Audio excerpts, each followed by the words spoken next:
মৰমৰ মইনাহঁত, আজি তোমালোকলৈ মই লৈ আহিছোঁ তোমালোকৰ প্ৰথম শ্ৰেণীৰ জংকাৰ কিতাপত থকা দুটা কবিতা আৰু কবিতা দুটা তোমালোকৰ অসমীয়া বৰ্ণমালাৰ দুটা বৰ্ণৰ আধাৰত লিখা হৈছে।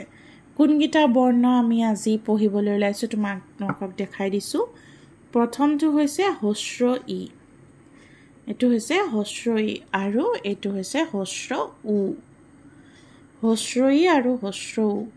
এতিয়া এইকেইটা লগাইনো কি কবিতা আছে আমি কবিতাকেইটা গাই যাম আৰু ক'ত ক'ত এই হস্ৰ ইটো আছে বা হস্ৰ উটো আছে আমি চাই যাম।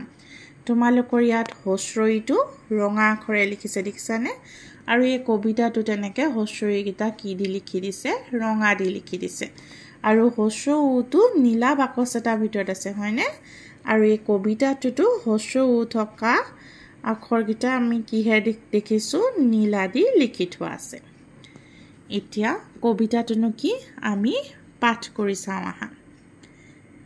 ইৰিকটি মিৰিকটি বাঁহৰ শলা, ইকৰা খাগৰি আনুগৈ বোলা, ইলুটি শিলুটি ইটো সিটো খেল, ইঘৰে সিঘৰে পাতে আইতাই মেল। এতিয়া উচ্চাৰণটো কি হৈছে বাৰু? হস্ৰ ই হয়নে? ভালকে মন দিবা। ইৰিকটি ই, ইৰিকটি মিৰিকটি বাঁহৰ শলা, ইকৰা খাগৰি আনুগৈ বোলা, ইলুটি শিলুটি ইটো সিটো খেল, ইঘৰে সিঘৰে পাতে আইতাই মেল। ইৰিকটি, ইকৰা, ইলুটি, ইটো, ইঘৰ, ইয়াত চবতে উচ্চাৰণটো কি হৈছে?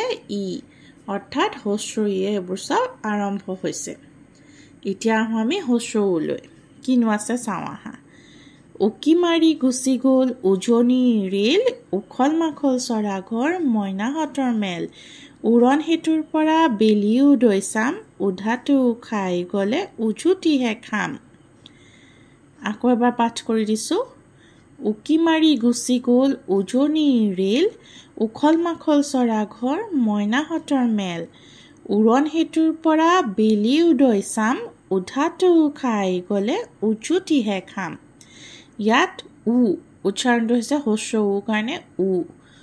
উকি, উজনি, উখল, উৰণ, উধাটো, উজুতি, কেনেকুৱা উচ্চাৰণ হৈছে বাৰু? হস্ৰ উটোৰ কাৰণে উ উচ্চাৰণ হৈছে।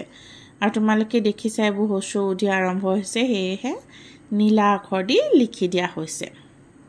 এই কবিতাকেইটা তোমালোকে গাবলৈ চেষ্টা কৰিবা, বহুত ভাল লাগিব। আকৌ এবাৰ মই বাৰু পাঠ কৰি দিছোঁ।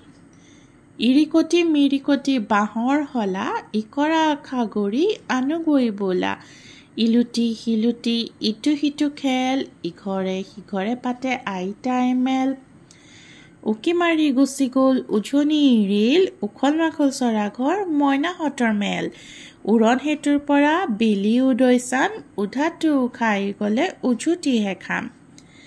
তাৰ পাছত তোমালোকৰ লিখিবৰ কাৰণে ইয়াত হস্ৰ ইটো দিছে আৰু হস্ৰ উটো দিছে। এইকেইটা তোমালোকে নিজে কাৰচিন যেনেকৈ দিছে সেইমতে লিখিবলৈ চেষ্টা কৰিবা।